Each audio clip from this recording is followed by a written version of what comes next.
All right, everybody, welcome back to the Mission Roll Call Town Hall. As you guys know, my name's Whitaker. I'll be one of your hosts.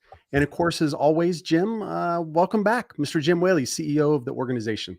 Great to be with you, Ray. Lots to talk about today and lots to talk about what we've done, what we're doing, what we're going to do. Just exciting. And we have a great guest coming up too.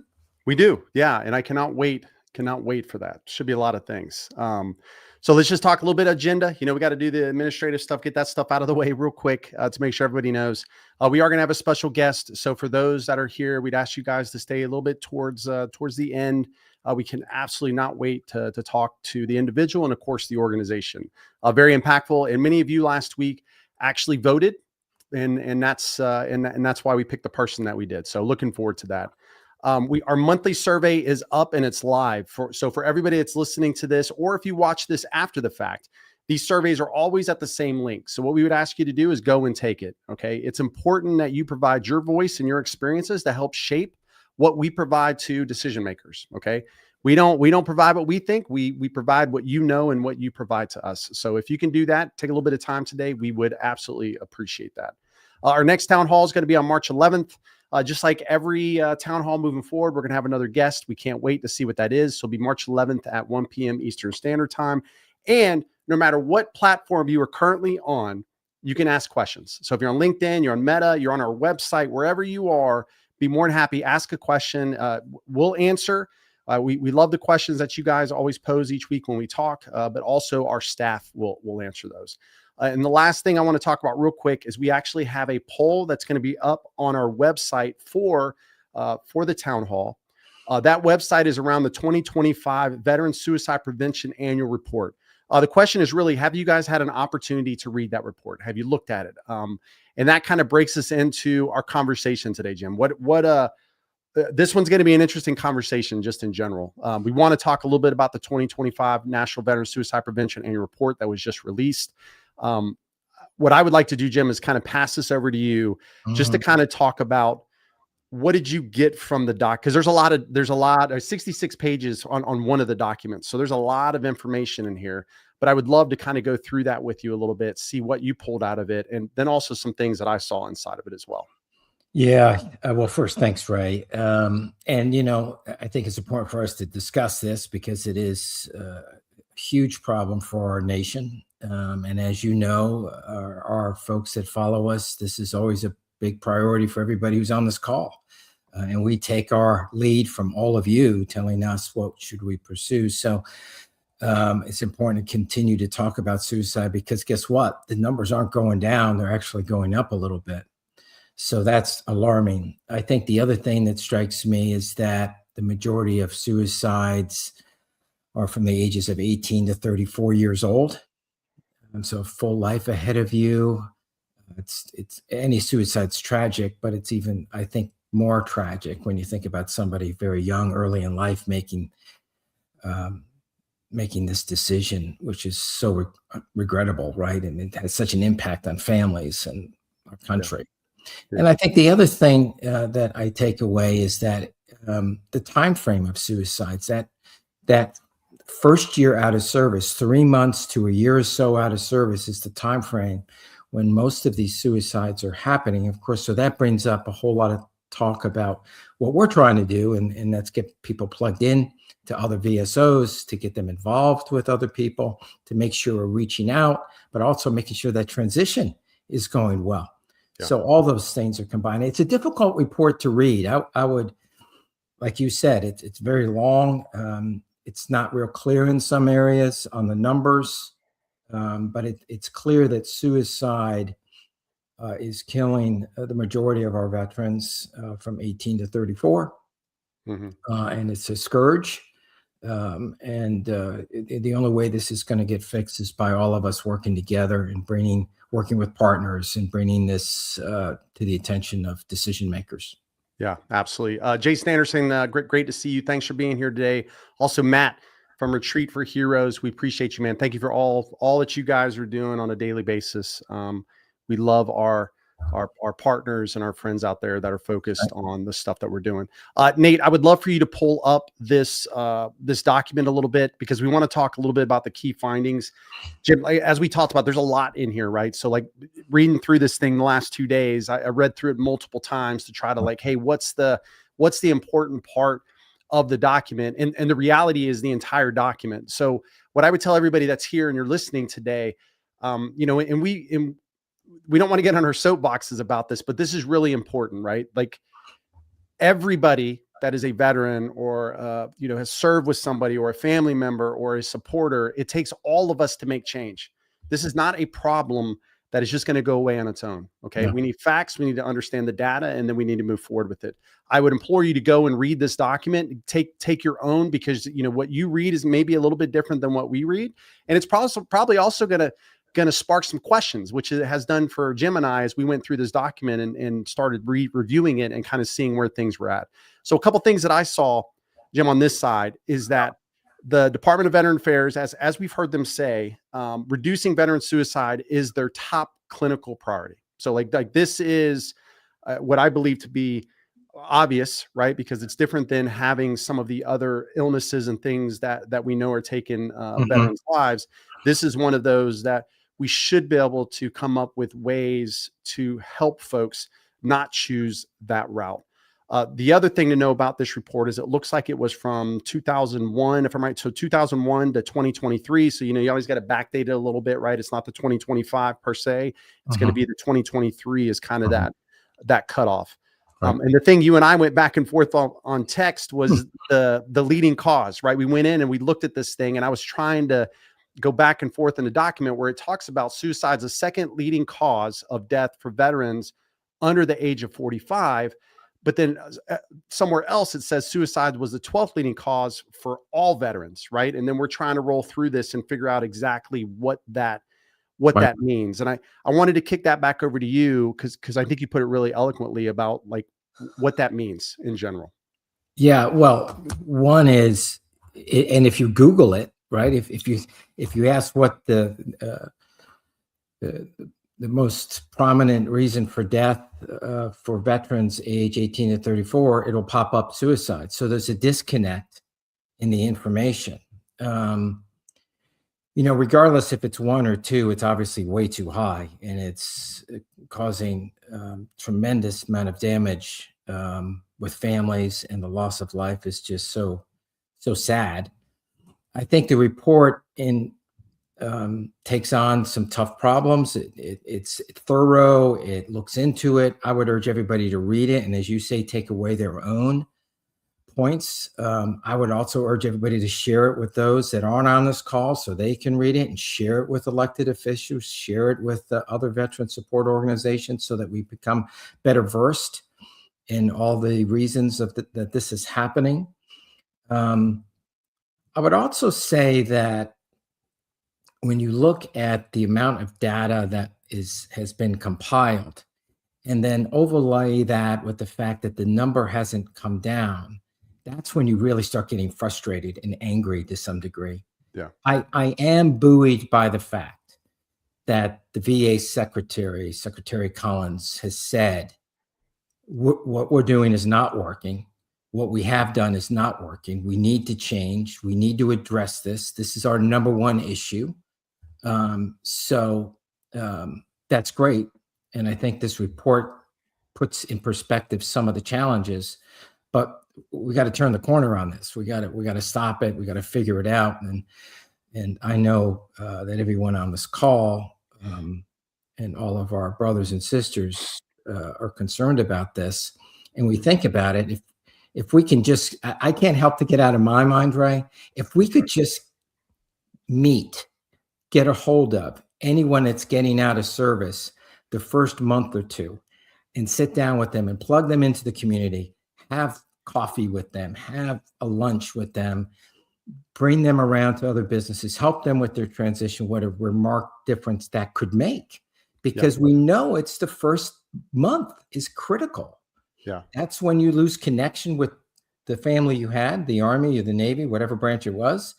You're in that nebulous period where you're trying to reconnect with maybe friends at home. Yeah. There's a disconnect with that. You're trying to find a job. You may have dependents you have to take care of. So it's a lot of stresses.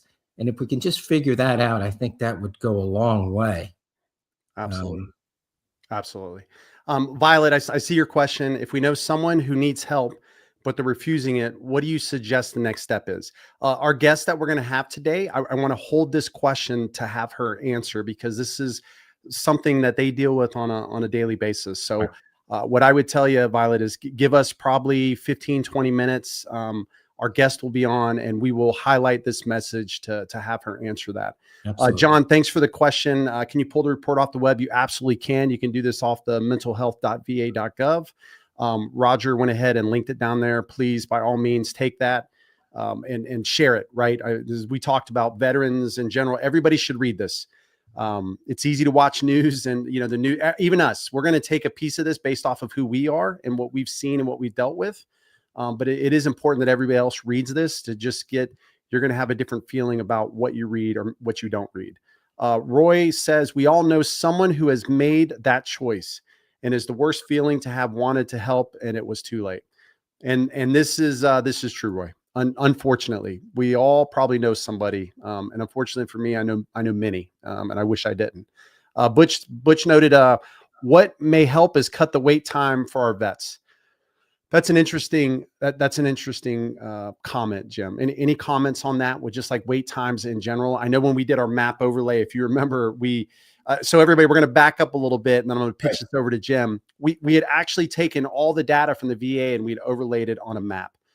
With that map, it was kind of the first time that you went to your primary care doctor, right? So you go to primary care doctor, how many days from the point of you making the phone call were you physically seeing at the primary care? Those times were actually pretty short. We went back to the people that brought it up and they're like, no, that's not the problem. It's the specialty care. So the primary care we're doing well, it's the specialty care that we're having the problems.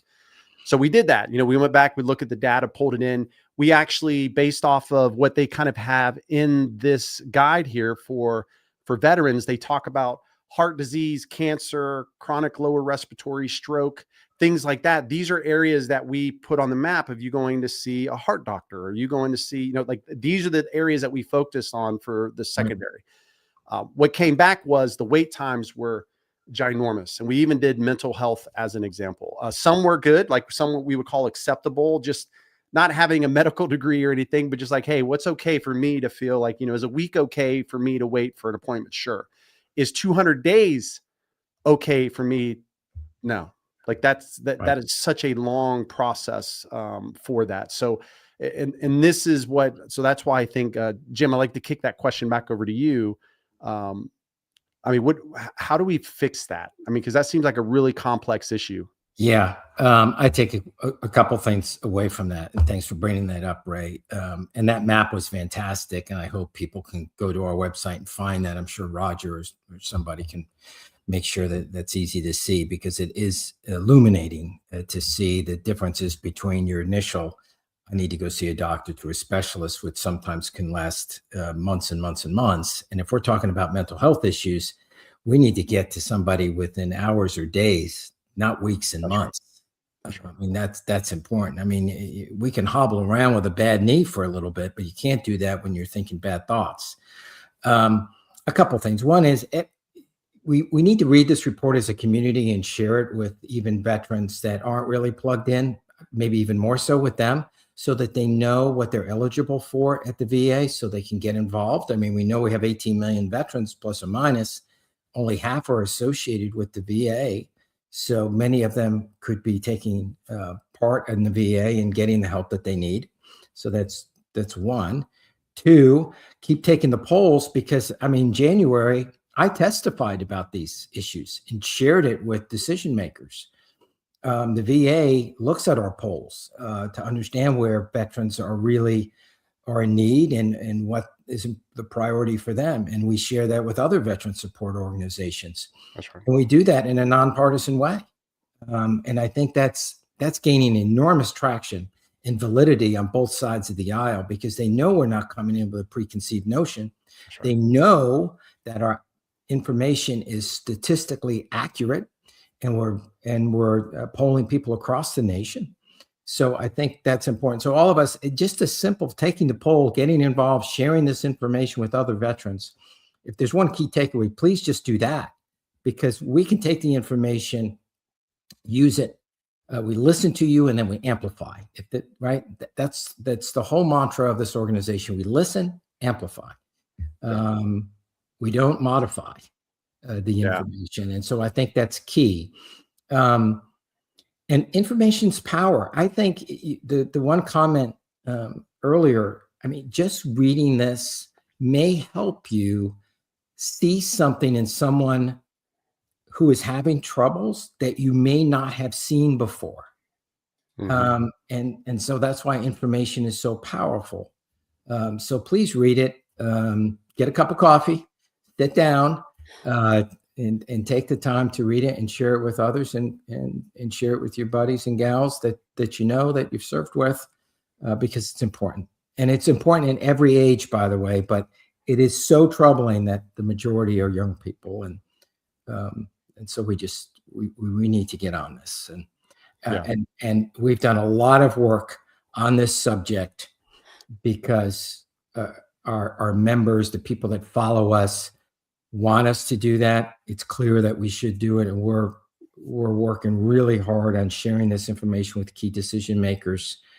And the fact is that they're relying on us for the information. I mean, I've shared this with the team. I was in a congressman's office that I will not name, good person, and we were asking their staff about an important question, and they were Googling, trying to get the answer. Well, good policy is not made by just doing a Google search. You need to have a lot more information. And that's the type of information we're providing with.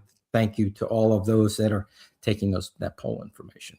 Yeah, absolutely. And you mentioned the surveys, Jim, and right now I know for some of you guys on Meta, we had a little bit of a technical issue, which is normal. It's the internet. But right. Our surveys are open like every month. So every month at the beginning of the month, the very first week, you can go and you can take our polls. So this month we're focused on the Department of Veteran Affairs and kind of the significant operational changes that have happened over the last year and the impact to you, right? There's no better report card that the VA can receive than the report card from you, the ones that are using the services. So, please take this survey.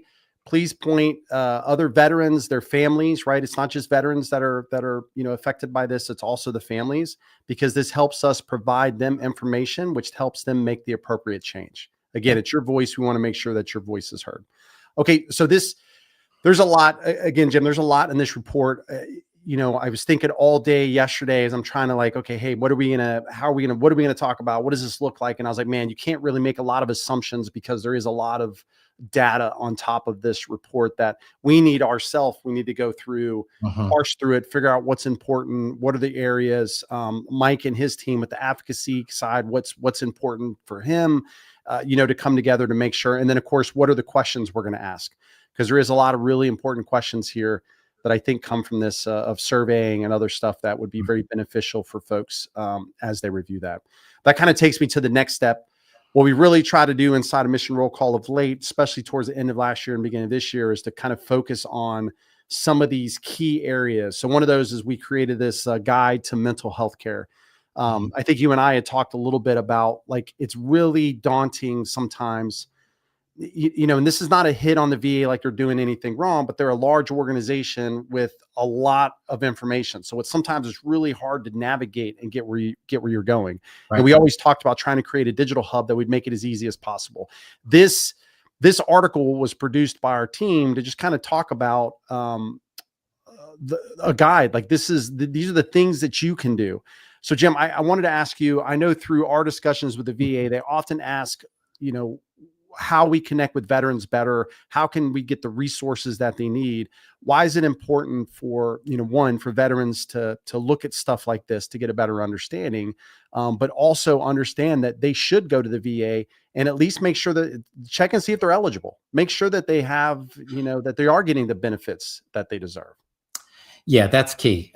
I mean, it's there for your service, right? You're entitled to it.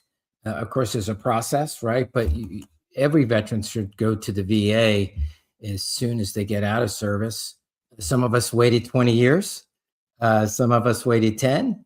But I think the faster we can do that, the better off we are, because your memory's better. You have some of the data and paperwork that you can share. Sometimes you lose that over a period of time. So it's important to make sure every veteran is doing this and understanding what the benefits are at the VA. It's the largest healthcare system in the world. And in many places, it's the very best care that you can get. Every VA hospital is a little bit different. But we also know that there's very good people in the organization that have spent their life trying to support veterans. And so it's important that we make sure that we share this information, and that people can then go to our website and see some of the ways you can do that, to learn about some of the common pitfalls, to understand. So we work really hard to provide some YouTube videos, as well as going to our hub to find out what's the latest going on in the VA, so that you can be educated about it and not look all over. I think all of us were frustrated when we first got out of the service trying to navigate this stuff. I can't imagine how difficult it was before the internet, because it's difficult now, and we have the power to look these things up. So, and now we're trying to consolidate that even more so on our website to make it easy for people to follow. And while on that subject, we have our community, Veterans Community Network, that helps veterans find a VSO that they can volunteer for, but it also helps veteran support organizations to get the word out to veterans to get involved. And sometimes when you volunteer for an event, you find out something talking to a fellow veteran about the VA that can be helpful, or something that you should be doing that you haven't been doing. So all of those things kind of interlock in the community thoughtfulness that we're trying to put together on our website, and trying to provide this information. And this is part of that, these live streams. I mean, there's not many VSOs that have a live stream to talk about tough issues like this in a live environment. But we feel it's important because, one, it shows that we're authentic. It shows that sometimes we don't have the answers, but we're willing to help you find it. And it starts a conversation, and that's the most important thing. Absolutely. Yeah, I think you hit on so many things there. I mean, I think the point that we want to make is that don't assume that you don't get benefits. Go check, right? Like that's I mean, and I don't know how many times we have these conversations with folks. And then you have the other side where folks don't believe that they deserve it. And, at the end of the day, you do. Like, you should go, you should check, let them determine that. Don't determine that yourself. Right. Have somebody else determine that is the real story here. Exactly. Jason, I saw your note. He put Roy's still dealing with a loss of one of his friends 6 years ago. Our thoughts are with you, man. I know it hurts every day. Unfortunately, for some of us, man, we are thinking about those that aren't here for whatever it may be. It may be for them deciding to take their own life, or for those that paid the ultimate sacrifice overseas. So our hearts and our minds are with you, man. I know you're gonna make it through it, bro. If you need anything, please let us know as well. Absolutely. Heath, welcome in. So Heath Flanner, from founder of Retreat for Heroes, another thank you so much, partner, coming in just to check on us, I guess, to see how we're doing. So thank you very much. John Hance down here, thank you. I think fundamentally the veteran is seeking ways to get back to tremendous self-experience in uniform. More important than benefits is the importance of self. Got to drop off for now. Keep up the great work. Thanks, John. We appreciate you being here as always. And I think that's a good point. It's something that we're going to be talking to our guests today about, is really the idea of just connect. Yeah. I think when I left service, that's the first thing that I noticed, right? Coming from a very kind of focused group of people, to then come out, and sure, I have some family, right, which is my better half's side, but I didn't have like a lot of friends that were external to the military, because that's just not, right. Didn't have that. So like there wasn't a lot of connectivity, and I found that connectivity through the local American Legion and the VFW and some of these others, where you meet folks, or like at these veteran events where I start meeting folks, right, which helped me realize that like there's other people out there like me, and then I have people that I can talk to if I need something, which is a little bit scary, because you're always thinking people are judging you. And then when you get old, I'm not old yet, so I'm only guessing. Right. But when you get old, I think you stop worrying about that as much, right? Because you just you get used to it. So I don't know if you think the same, Jim, from your I experience. do. And as I've always told the team here, I think veterans are really good about helping other veterans. We're pretty bad about taking care of ourselves. So we'll drive somebody else to the VA and get them enrolled, but we won't do it ourselves. Yeah. Or we'll get somebody, right. Or we'll help somebody and we realize we need help. So I think it's also, we let pride get in the way. We let, well, I really didn't get hurt that bad. It really is for some. There's not a finite amount of services the VA can provide. You're not taking away from someone else by going there. And that was a mental hurdle I had to get over. It was like, oh, well, those guys and gals that are much more deserving, they're really in a bad shape. I'm not that bad. That's not the way it's designed. Well, and the funny part is if you don't do it, there's a chance the VA will lose money because they're not utilizing it. You know what I mean? Like it's just, it's the same way in the military. Oh, you have money in year end, all of a sudden money disappears and it goes to somebody else, you know, and they get to use it because you didn't. So that's a good point. Samantha asked, how do we nominate a veteran service nonprofit to appear on the program? Samantha, you can go to our contact us page. Anybody here can do that, by the way. You guys can go there, nominate. What we would ask, the first thing we'd ask, Samantha, is Nate, if you guys could pull up the Veteran Resource Directory. If they're not already part of the Veteran Resource Directory, that's like the very first place that we would ask you to send folks, is have them go there at the same time that you're sending us the contact us page. And then that way we got an opportunity to get them on here. This page is all about veterans. It's all about helping them find the services that they need to transition or do whatever they're doing. So we would absolutely love to have this thing continue to get populated. So we have a couple nonprofits that are in the chat today. You guys should all be on the Veteran Resource Directory. The thing that Jim and I both believe is this is a team sport. There is no such thing as individuals. We have way too many veterans to be treating this as all the nonprofits are on their solo island. It's just not going to happen. We've got to band together, and we know you guys at the community level are doing a lot of this. So please join the Veteran Resource Directory. Help us connect you to veterans. So hopefully that helps with that side. Next, Jim, we'll talk a little bit about Operation Recap. We had a lot of stuff go on. I mean, even though we talked a little bit about January, we had a lot of stuff that happened in January leading into this month, into February. I think the big thing is we talk a little bit on here about understanding the VA claims timeline, 7 common mistakes of the VA paperwork. We're talking about focus area for transition gap, which is a great, you can kind of see the series there, the transition gap part 1 and part 2. And this is basically veterans and their families telling their story about them transitioning and some of the difficulties that they had. Jim, I wanted to ask you, even though we had a lot of stuff going on from your seat, what was 1 or 2 key things that you felt like we did in January you wanted to share?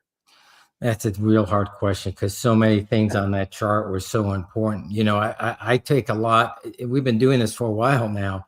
And even when I read what we produce and send out, I'm learning stuff like 7 common mistakes. I mean, that was important for me to read, to understand that. I think getting the transition gap piece was important as well, to understand where are these gaps when when a family transitions out of the military.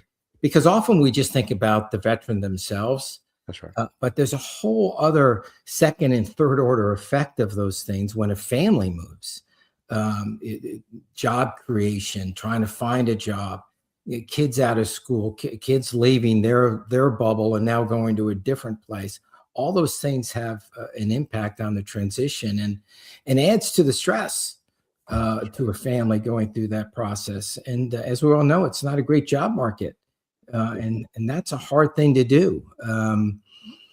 And so all of those things I think are important. So, and I think to me, the way the team came together, taking the information that we were getting in polling, understanding what was important in front of the House Veterans Affairs Committee, and us being able to testify on those key bills that were on the agenda, and being able to triangulate that with polling on information we've heard through discussions with different veterans and their families, working with other veteran support organizations, and I'll stop.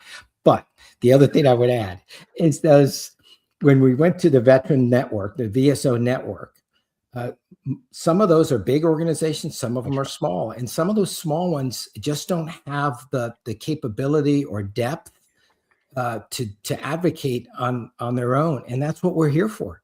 And Yeah. that's why it's important to have those relationships, because being able to provide this information and inform. We do more informing than we actually do advocating. That's right. We actually do advocating, That's right. Yeah. right? It's Yeah. education That's is right. what we're providing. We're letting them make their own decisions. We're not going and say you have to choose A.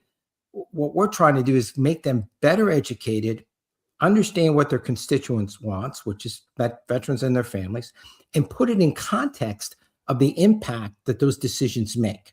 And I Yeah. think that's really important. Yeah. And that's why our 4 pillars are, shaped as that. I mean, a couple comments on that is that,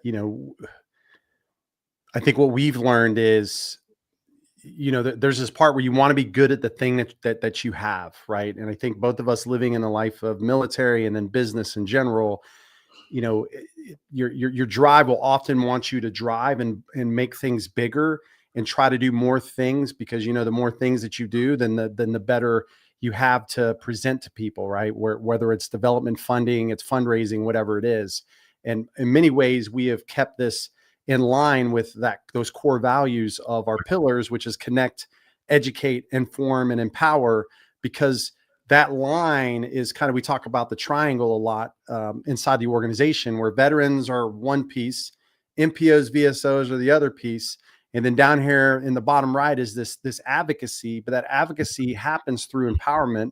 And it's not just our empowerment, right? This is the empowerment of veterans, empowering themselves, families, empowering veterans, the supporters, empowering VSOs, empowering. And of course, we as an organization also look at those top line things to make sure that we're educating. And there's a flow that's just going back and forth. Exactly right. Which is a gap. I mean, it's something that we continuously see, and it's not an easy fill.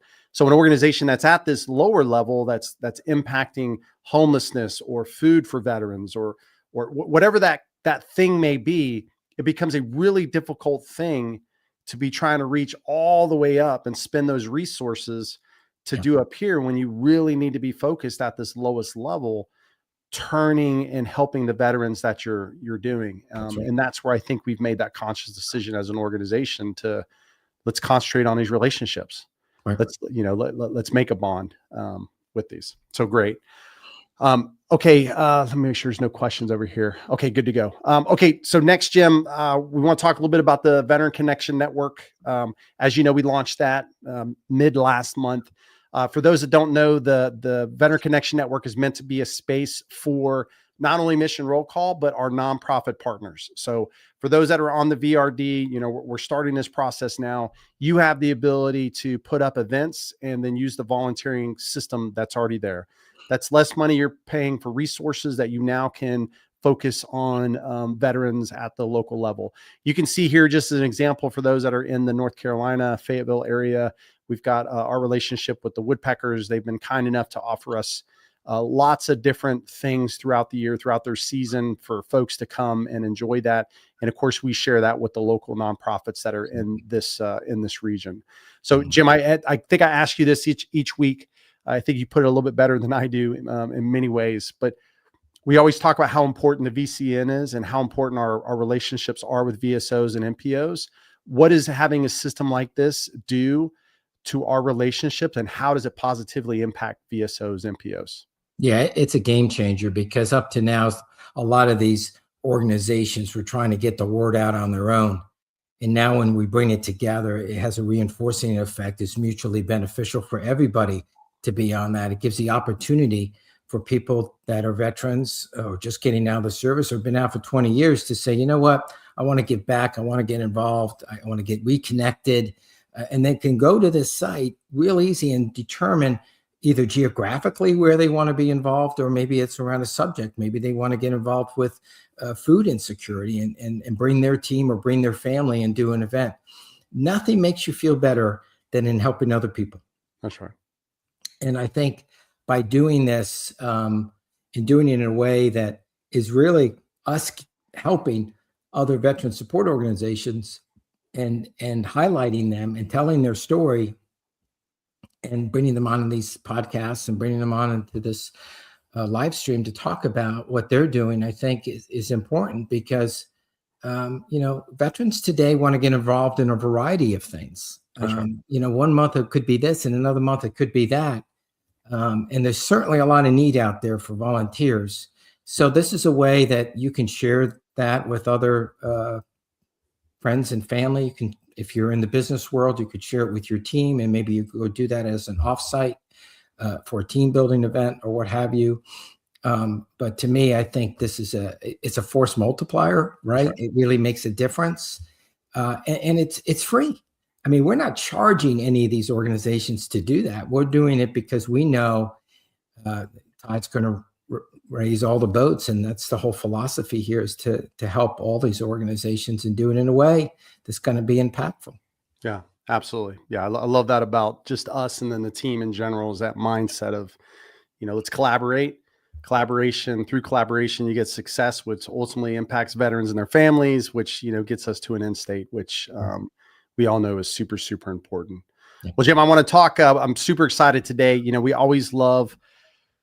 I think if I could just talk to other nonprofits and veteran service organizations that are crushing it across the, where veterans are at worldwide, it would be fulfilled. Like that would be the highlight. And obviously you and I worked with each other for a long time. So that's the case. Today's guest is going to be a special one. One of the things inside of special operations, when I was retiring, there was these buzzwords that were kind of starting. And I saw this on their webpage when I was kind of going through and looking at, what they did many months ago and then leading up till now. These terms are like reintegration, rehabilitation, and resilience. Each of these terms means a little bit different and are a little bit unique based off the person you ask. Like, what does this mean and why do you do it? And part of the reason special operations did many of these is because it needed, right? There was issues, there was problems, and these terms kind of became the guiding pillars of what SOF did to make sure that they were doing everything they could, not only for the service member, but then of course also their family. So today I'm happy to introduce Carrie Irvin. She's the CEO of Operation Healing Forces. This is an organization devoted to not only those principles, but so much more. So Carrie, welcome to the Mission Roll Call Town Hall. Hi, thanks so much, Ray. Jim, I really appreciate the fact that you've had me on today. I can't think of a more pressing and more critical conversation to be a part of. So I'm really honored to join you today. Thank you. No, absolutely. I know, unfortunately, we had to reach out to you a couple weeks ago for one of our own family members. So, thank you guys for what you do. It means a lot to us. Our family members mean a lot just inside of our team locally. So we know that you guys are out making a true impact, and we can't look forward to it. So I would love, Carrie, to start off with you, just kind of like an understanding, so everybody kind of understands what Operation Healing Forces does. Like what does your day-to-day or week-to-week look like? So Operation Healing Forces, we are a national nonprofit, and we specifically serve our nation's special operations forces, those individuals that live their life at the tip of the spear. And we serve not just the warrior, we serve their family members as well. We serve the veteran, we serve National Guard, we serve Reserve, and we serve their caregivers as well. Wounded, injured, ill, families of the fallen. And we do it through two main pillars. We have a therapeutic retreat pillar where we provide not just a retreat for the warrior, but also for their life partner. We don't believe that healing happens in a silo, so we make sure that they have that partner alongside with them for that journey of healing, because oftentimes the partner needs the healing journey every bit as much as that warrior or veteran does. And then we also have our second main pillar, which is our special ops additional resources. And this is where two of our most important critical needs programs are, and that is our immediate needs grant assistance for hardships and crises. It's also where our benevolent support lives. We provide about $1 million last year in grants for those areas. We also have a very robust transition assistance program where we really focus in on that 12-month prior to and 12-month after that transition period, because we know, as I heard Jim allude to earlier, those are the highest risk for suicide. And so those two pillars that I just mentioned, the therapeutic retreats for the couples, the therapeutic retreats for the caregivers, as well as our additional resources where we really work on those immediate needs, hardship, and crisis, these are how we get left of boom. This is how we really try to enhance protective factors so that hopefully we're dealing more with bolstering families and helping them thrive rather than really getting into those risk factors and really getting in those moments of crises. We are here for those moments of crises. And as you alluded to earlier, we'll step in. We're very agile and able to do that. But our focus truly is on trying to make sure that we can get left of boom and wrap around support services so that when these families are going through life and going through these difficult journeys, they have that support already enmeshed in their day-to-day. Yeah, no, and it makes a lot of sense. I mean, I think part of it, just in a general, we talked, earlier, just this idea of connecting, right? Like that's step one is just the connection. From that, all other things will hopefully start to fall in place. And for those that are listening and watching, if you guys have questions for Carrie around these subjects, please, by all means, ask, because that's part of the reason that she's here. Carrie, I do want to go to, I told you I'd probably do this, so let me apologize. I do want to go directly to one of the questions because I know Violet's probably been waiting to hear this answer. So Violet asked, if we know someone who needs help, but they're refusing it, what do you suggest the next step is? So first I want to say, Violet, I appreciate the fact that you're even recognizing this and that you are empowering yourself to try to step in and intercede on the behalf of your friend, colleague, family member, whomever it might be. First and foremost, you're not powerless. It is difficult. It's very, very difficult, and we deal with it often. And I heard, Ray and Jim alluded to it earlier as well, that oftentimes it's the person who needs it the most is the one who says somebody else needs it more than I do. So when you're dealing with someone, when it is maybe even an outright refusal, I think the thing that helps us the most in our, work with individuals is trying to understand where that refusal comes from. So Violet, what I'd recommend is really working with that individual and asking those open questions, making sure that there is no judgment in those, and asking, is it something that's related to a perceived stigma? Are they worried about it impacting their career? Is it fear? Is it that sense of loss of control? And those, understanding which of those pillars it might be that's leading to that refusal is very helpful in understanding the next step. And that next step sometimes can just be sitting alongside them as they make a phone call to get that help.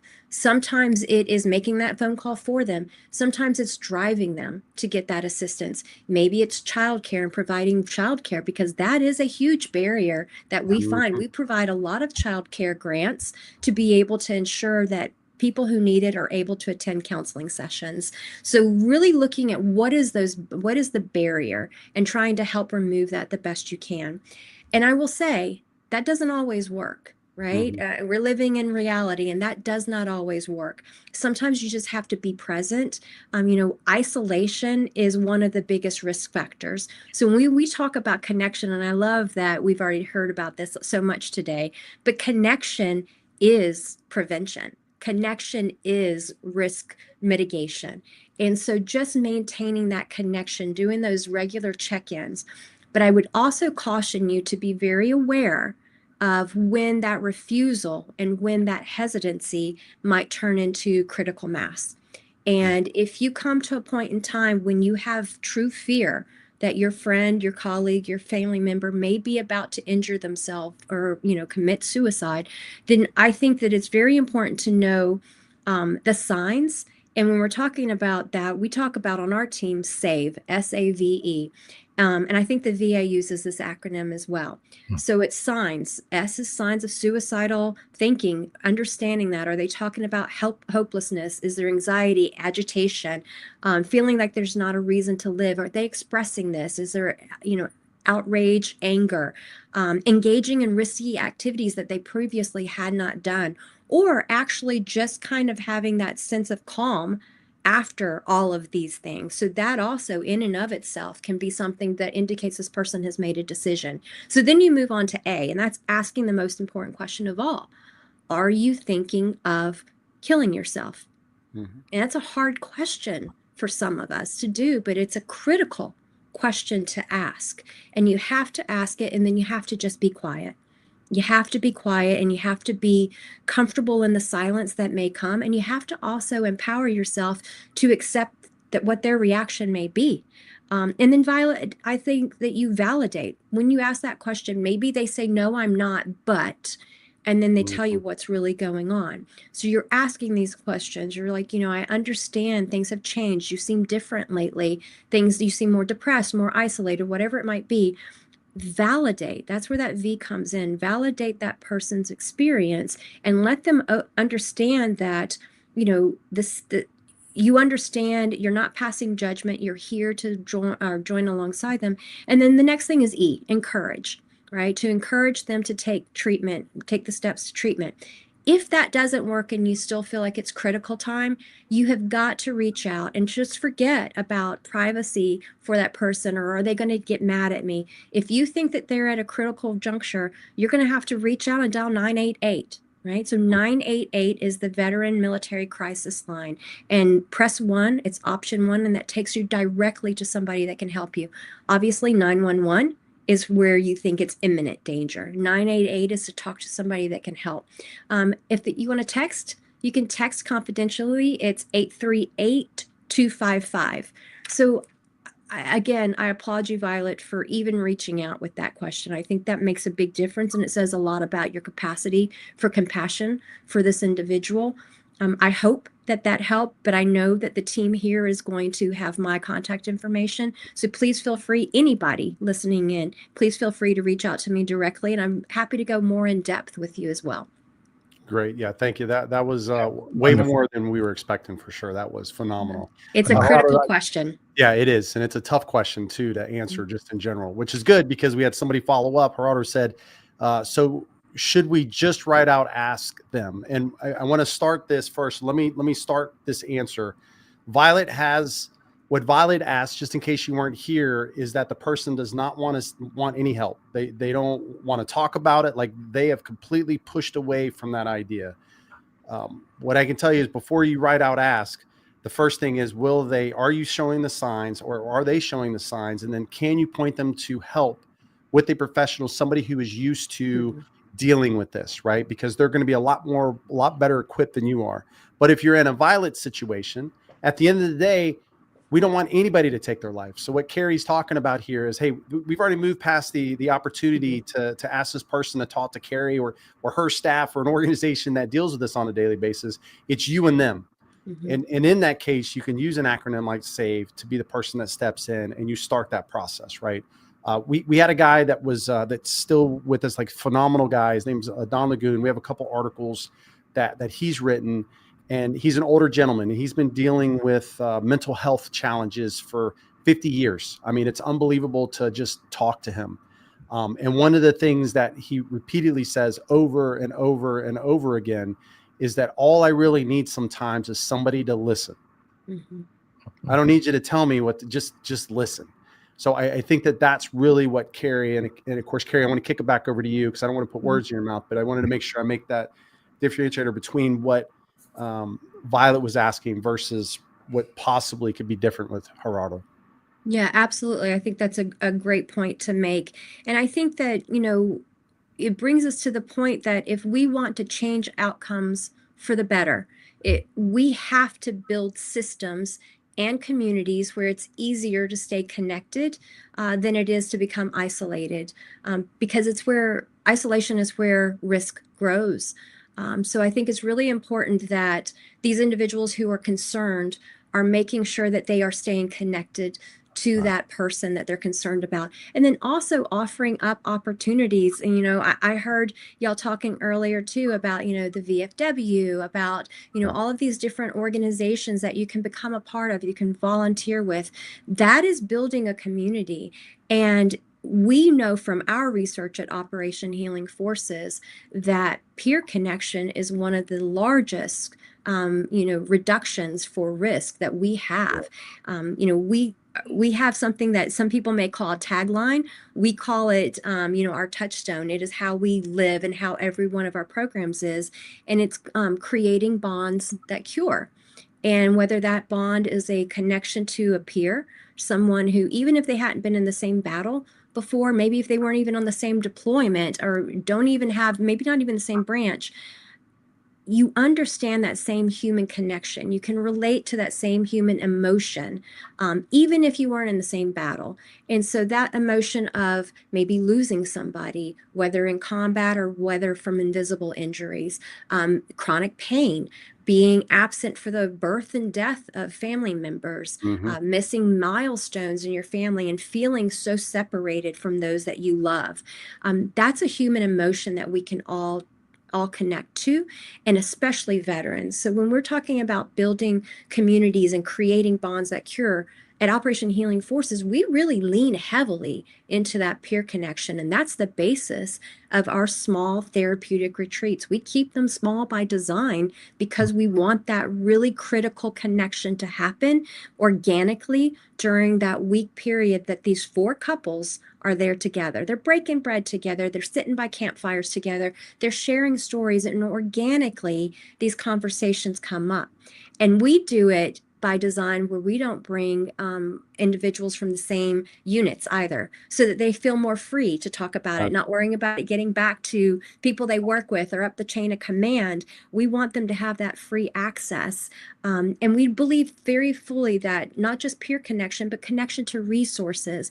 And that's why I think VCN is so important, because it can be overwhelming when you go on Military One Source or on the VA to try to find assistance. It's there. We know it's there. But sometimes when you have so much at you and you're already feeling overwhelmed, it's really hard to even continue moving forward. And when you think about, there's over 40,000 nonprofits that are registered with the IRS that state that they're helping military and veteran communities.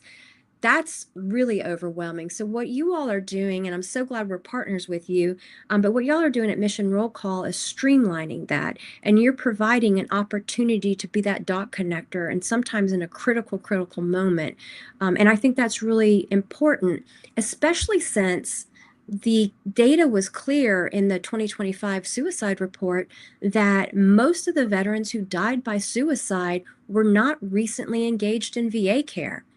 And that's not really a criticism of the system. It just means that prevention has to be layered. It has to be layered. You can't just rely on the monolithic VA system to take care of our veterans. It has to be community organizations. It has to be peer networks. It has to be family support structures. And it has to be all of us as a community coming together to bolster each of those layers. Yeah. No, that's Exactly. great. Yeah, that was great. And I think your research is spot on, because I give a lot of credit for me transitioning and what I had with Team Rubicon. I mean, they definitely going out and tearing houses down with a bunch of other veterans for people that had natural disasters was like, I was like, oh, okay, I can be me still. Like I'm not like, wow, this is like, and then of course everything spread. American Legion. Then it was like, oh, let me go to this group and that group, and that, that thing. So I love what you guys are doing, and really all the nonprofits that we work with, but especially what you guys are doing with that mindset, because we need that. What I do want to talk about, Carrie, for your another part of yours is like a lot of folks that would want to reach out, that would want to connect with you, whether they're a veteran, we're going to provide stuff after the fact, but where's the best place? Where would you want folks to go? Social site? You want them to go to your website? Like where do you prefer folks contact you? So I obviously, I'm very open to anybody reaching out to me via email. It's, by my email address, and I'll give that. But I think our website is just a gem. We have completely revamped that recently to really talk about those 3 R's that you talked about earlier, about, resilience, reintegration, and rehabilitation. And it is different for every single person. There are 3 R's, but we understand that each individual coming to us is very unique. And so we structure which of those R's we're working with them on very, very differently. So that's, operationhealingforces.org. My email can be found on there as well, and it's carrie.irvin@ophf.org. So, Oscar Papa Foxtrot Hotel.org. You can certainly reach out to me on that as well. But I would love for people to, understand that we're here. Last month, just in January, we saw the largest spike in mental health care support. So remember, I told you one of our other pillars is those financial grants and that critical crisis support. And we do a lot of mental health care in that sector. But last month, we had 39% of the cases that came to us as immediate needs were for mental health care. That was incredible. And 6 of those were critical cases. So more than one a week had reached mass crisis point in time. 41% of our budget went to, or for our month's budget, went to mental health care support. And I think there's a lot of reasons why we're seeing such a big spike. And that is a big spike, because if you look at last January, we were at 7% of our budget was spent on that. That's huge. Yeah. It's huge. I like to think that maybe it means that we are doing a better job as a community in coming together and reducing perceived stigma, so that maybe it's opening up avenues for help seeking. That's what, in my rose-colored glasses, that's what I would like to think. Right. What I think is what's really happening is when I talk to people and they say, oh, isn't the war over? It's been over for years now. Is maybe we're not operating at such a high op tempo. So the active duty warriors and those veterans who are either newly veteran or, have been veterans for a while, things are slowing down a little bit. And so that self-reflection is coming up. Things are bubbling up to the surface. Things at home are bubbling up to the surface. It's really easy to bury things whenever your op tempo is so high. The spouses don't want to bring it up because that your loved one is about to deploy anytime. The deployed member, same thing. So you don't really have a lot of time to unburden yourself and really dive deep into what's going on inside households.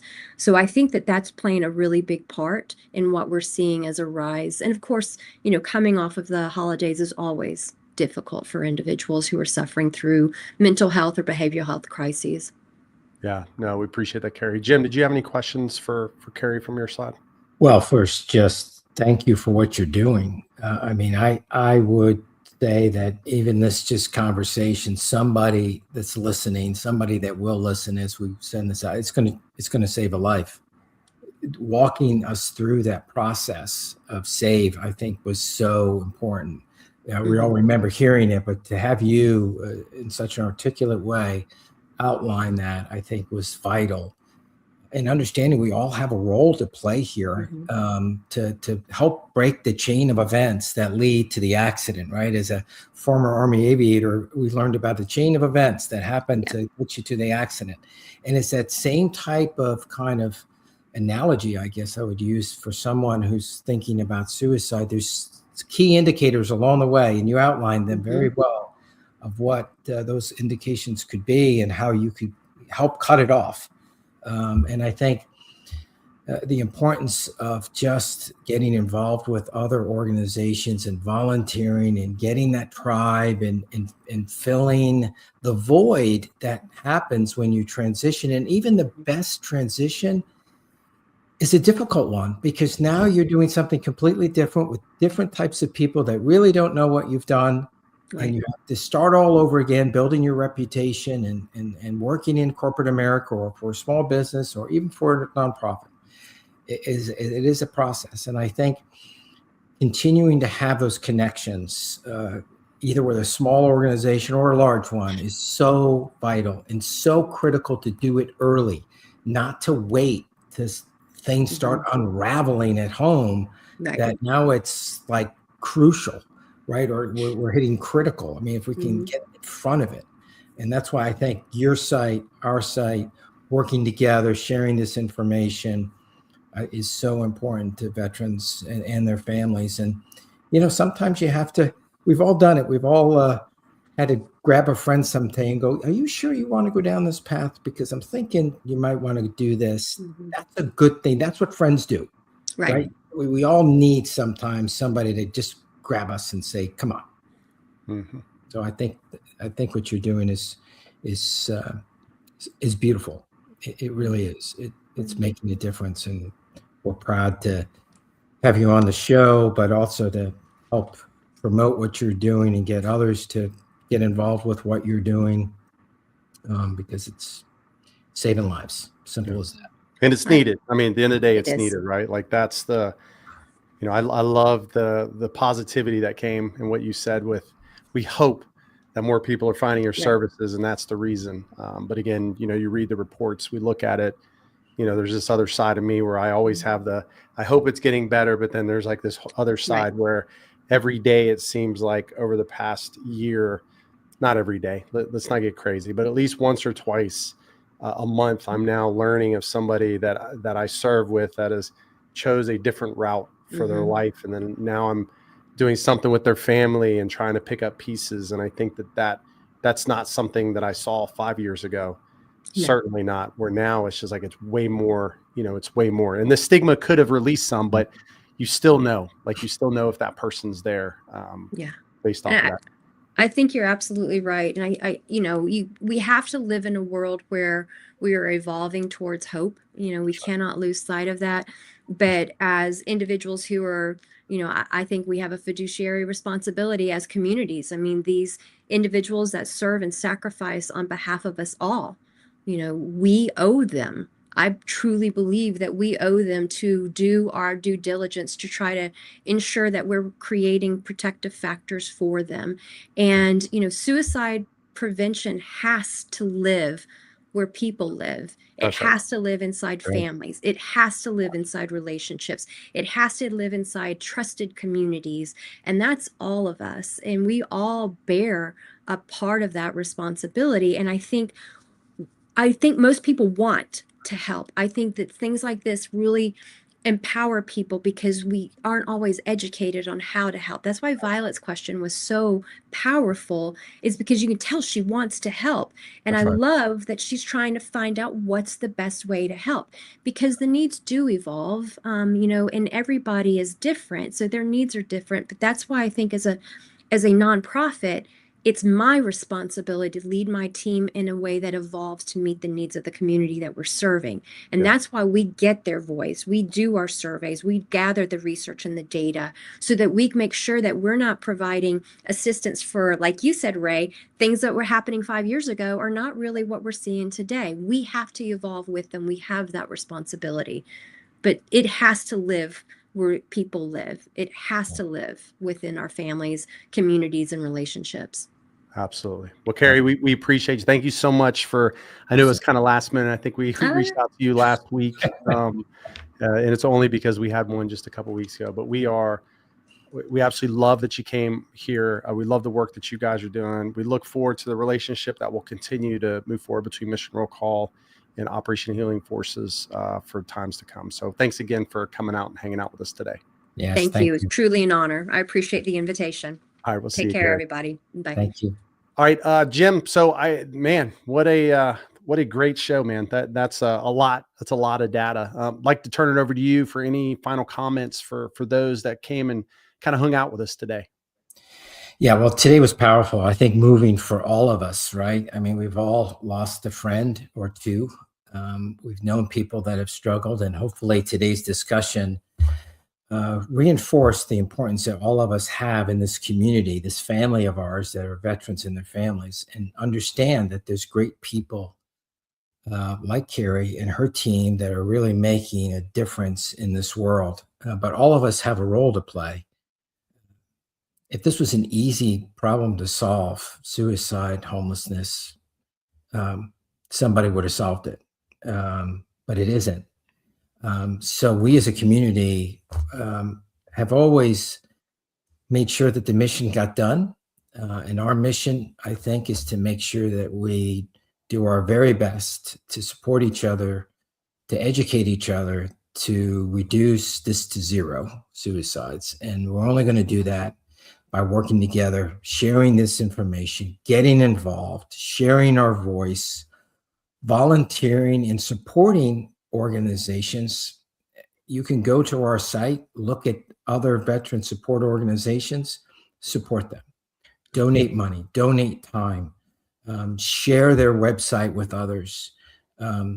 If we all do that and we can empower the 18 million veterans that make up our country and their families, that's a powerful group of people that can make a difference. And so I just say that we work together and get this job done and support each other the very best we can. I mean, I loved what she had to say. I love her passion.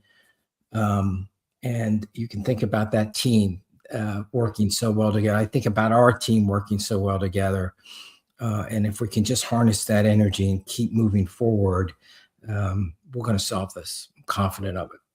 Yeah. Well, thanks, Jim. And you're right, man. We definitely appreciate the conversation today, although a tough one, because you never, nobody likes losing folks that they serve with that ultimately became their brothers and sisters or a family member in some cases. So we appreciate that. For everybody that's here today, as always, we appreciate you guys coming out.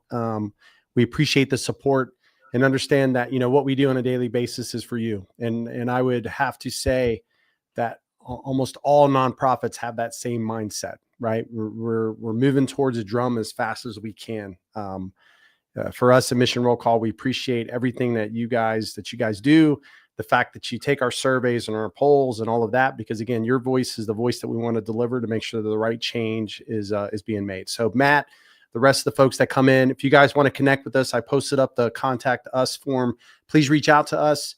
You can also find our information on the website. Don't be nervous to reach out to us, right? It's the one thing that we absolutely love doing. I love reading through the emails that come in each day that we're there. So for those that serve, thank you so much for your service. For those that are serving inside nonprofits, thank you for what you're doing every single day in your local communities. For families, thank you so much for letting us borrow your loved one for their service. We'll see you guys back here on March 11th, Wednesday at 12 p.m. Central Standard Time or 1 p.m. Eastern Standard Time. We'll see you guys on the next one. Thank you all. Bye, Jim.